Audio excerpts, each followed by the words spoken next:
Hi friends. நாங்க வந்து இப்போ இன்னொரு மேட்ச் ப்ரிவியூட வந்திருக்கோம். என்ன மேட்ச்னு பாத்தீங்கன்னா எல்எஸ்ஜி விசஸ் கேகேஆர் லக்னோல நடக்குது.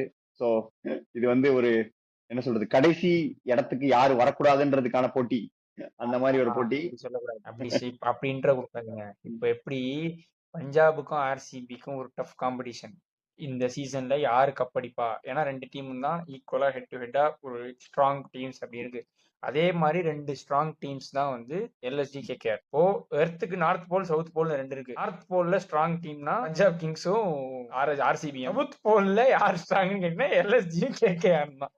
அவங்க ஆமா. ரெண்டு பேருக்கு ரெண்டு தான் போட்டி. யாரு யாருக்கு 2 பாயிண்ட் தராங்கன்னு பாத்துருவோம் வா அப்படின்ற மாதிரியான ஒரு காம்படிஷனா இருக்க போகுது. ஸோ பாப்போம். சொல்லுங்க உங்க வியூஸ் சொல்லுங்க. டீம் டீம் சேஞ்ச்னா மொத்த டீமே சேஞ்ச் பண்ணணும். அந்த மாதிரி ஒரு டீம் இருக்கீங்க. பேட்டிங் ஆர்டரே மொத்தமாவே மாத்தணும் எல்எஸ்ஜி. இன்னொரு டீம்ல வந்து இப்ப கொஞ்சம் கொஞ்சமா முன்னேறிட்டு வின் பண்ணிட்டு வந்திருக்காங்க. அவங்க ஆமா, வின்னிங் ஸ்ட்ரீக்ல வராங்க. சோ வந்து அவங்களுக்கு தான் அப்பர் ஹேண்ட் இருக்கும்னு நினைக்கிறேன். நீ என்ன நினைக்கிற? நான் எல்எஸ்சிக்கு தான் அப்பர் ஹேண்ட் இருக்குன்னு சொல்றேன். ஏன்னா பாஸ்ட் ஹெட் டு ஹெட் வந்து எல்எஸ்சி தான் டாமினேட் பண்றாங்க. பாஸ்ட் ஹெட் டு ஹெட் விடு. எல்எஸ்சி இப்ப இப்ப இப்ப நடந்த இந்த வருஷமே எல்எஸ்ஜி கேகேஆர்ல அது ஈடன் கார்டன்ஸ்ல ஏக்கனால தானே மோஸ்ட்லி நடக்குது. எல்எஸ்ஜி. ஏக்கனா ஸ்டேடியம்ல தான் நடக்குது. அதான் சார் பிரச்சனையே. ஆனா 3 மேட்ச் இந்த நடந்திருக்கு. மேட்ச் நம்ம தைரியமா சொல்லலாம். இந்த மேட்ச் நம்ம தைரியமா சொல்லலாம். கிரிப்பான பிச்சு 170 அடிச்சா பார் ஸ்கோர் அப்படின்னு தைரியமா சொல்லலாம் நம்ம. ஆமா, ஏன்னா அவ்வளவுதான் அடிக்க, நம்ம அவ்வளவு கூட டஃப்பான அடிப்பாங்கன்னு காலத்துல தெரியல. அதான். ஓகே, சீரியஸா பேசணும்னா இவங்க வந்து எல்எஸ்ஜி வந்து 4 கண்டினியூஸ் லாஸ் அப்புறம் வராங்க. கேகேஆர் வந்து ஒரு win against RR, mighty RR கிட்ட இருந்து ஜெயிச்சுட்டு வராங்க. கேகேஆர் கண்டிப்பா ஒரு கான்பிடன்ஸ் இருக்கும். எல்எஸ்ஜிக்கு வாய்ப்பே இல்ல. கோயன்காவே பேடு கட்டின்னு வந்து ஆடினாதான் உண்டு.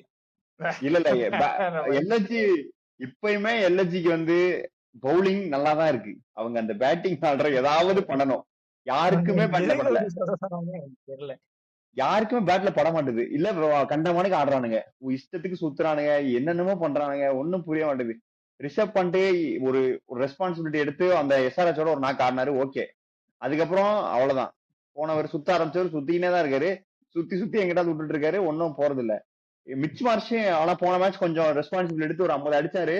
ஆனா அவரு வந்து இன்னும் பழைய மிச் மார்ஷா வரல. உனக்கு ஸ்ட்ரைக் ரேட் ரொம்ப கம்மியா தான் இருக்கு. ஆனா இந்த ஸ்டேடியத்துல அந்த நாக்கு ஓகே தான். அவர் கூட ஆடுறதுக்கு ஆளே இல்ல. ஏடன் மார்க்ரம் போன மேட்ச் தேவையில்லாம ஷார்ட் பால், அந்த ஷார்ட் பால் தேவையில்லாத ஷார்ட் அடி அவுட். உங்க தேவையில்லாம ஆயுஷ் பாதனிய ஓப்பனிங் இறக்கி விடுறாங்க. திரும்ப எதுக்கு இது பண்றாங்க தெரியல. ஐடன் மார்க்கமே இறக்கி விடலாம். அவங்க நிக்கோலஸ் பூரான ஒரு ஏதாவது பண்ணணும். அவருக்கு ஒண்ணுமே பட மாட்டுது. 100 ஸ்ட்ரைக் ரேட் கூட ஆட மாட்டாரு. 100 இங்க 120 140 ஆடுற. ரன் அடிச்சாதான் ஸ்ட்ரைக் ரேட் பத்தி தானே பேசணும்.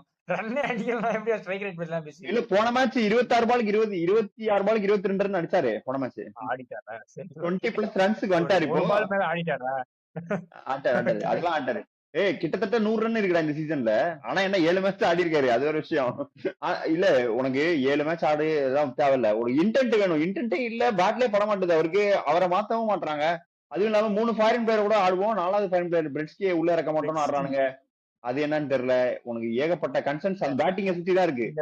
பவுலிங்ல வந்து ஓரளவுக்கு இல்ல, சூப்பரா பவுலிங் போடுறாங்க. ரெட்ஸ்கியை நாங்க ரொம்ப நாளா எதிர்பார்க்கிறோம், கொண்டு வர மாட்டாங்க. 3 ஃபாரின் பிளேயரோட ஆடுவோமே தவிர ரெட்ஸ்கியை எடுத்து வர மாட்டாங்க.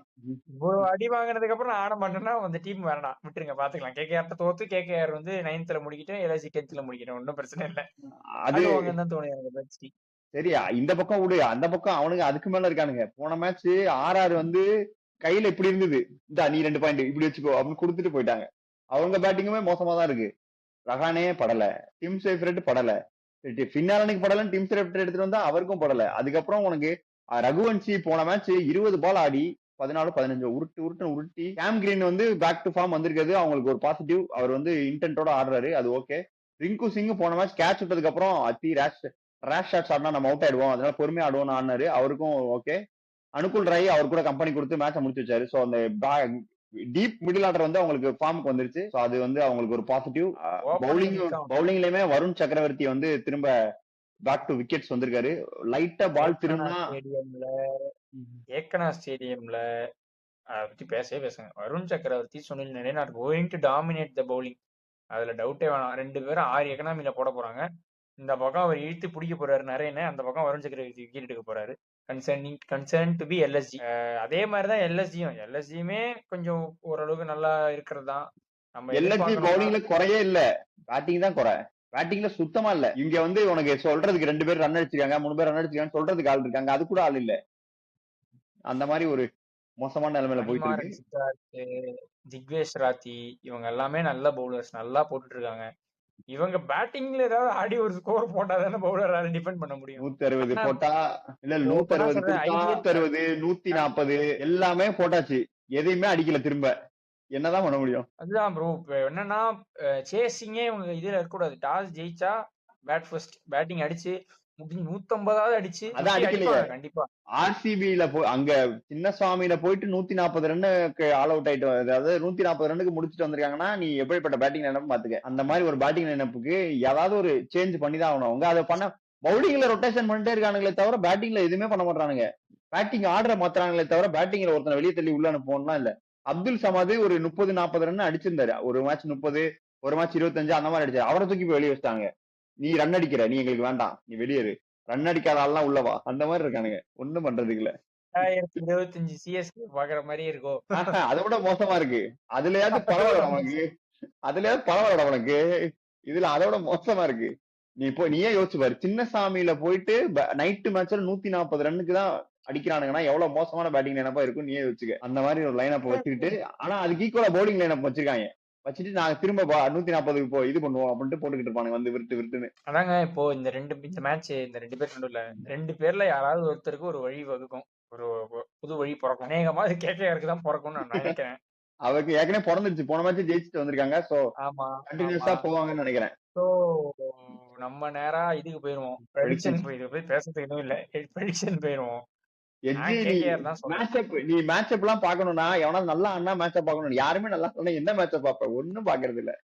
இவனுக்கு நிறைய Sunil Narine and Varun Chakravarthy versus all the 11 players of LSG அப்படினா வச்சுக்கலாம். அந்த மாதிரி வச்சுக்கலாம். அதேதான் நீ இங்கேயும் LSG bowlers versus KKR batsman. அவ்வளவுதான். கேகேஆர் பேட்ஸ்மேன் அவ்வளவுதான். இதுதான் மேட்ச் அப். இதுதான் கிரிக்கெட். இதுதான் மேட்ச் அப் பேசிருக்கேன் பாருங்க எல்லாம். சோ நம்ம ப்ரெடிக்ஷனே போடுவோம். நான் கேகேஆர் சொல்றேன். அந்த sole note on believing Sunil Narine and Varun Chakravarthy 2 பேரை நம்பி இவரு அவர் பேர் என்னங்க அந்த ஸ்பின்னர் இன்னொருத்தர மறந்துட்டேனேங்க, அனுகுல் ராய்.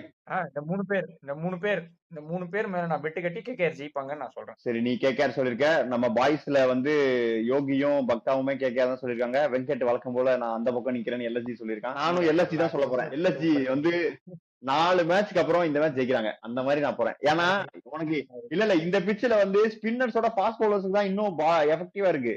உனக்கு அந்த ஃபாஸ்ட் பவுலர்ஸை கம்பேர் பண்ணும்போது இந்த ஃபாஸ்ட் பவுலர்ஸ் இன்னும் பெட்டரா இருக்க ஒரே காரணத்துக்காண்டி எல்எஸ்ஜி சொல்றேன் நானு. பாப்போம் நாளைக்கு என்ன நடக்குதுன்னு. சோ நாங்க மேட்ச் முடிஞ்சோடனே மேட்ச் ரிவ்யூவோட உங்களை சந்திக்கிறோம். அதுவரை உங்களிடம் விடைபெறுவது உங்கள் வுல்ஃப்ஸ். பாய் பாய். ஊர் சுத்தி பயவுல நினைச்சியா? நாங்கெல்லாம் வயிறு நிறைய சாப்பிடணும், வஞ்சனம் இல்லாம உழைக்கணும். ஆஹா, அருமையான பாலிசி. Keep it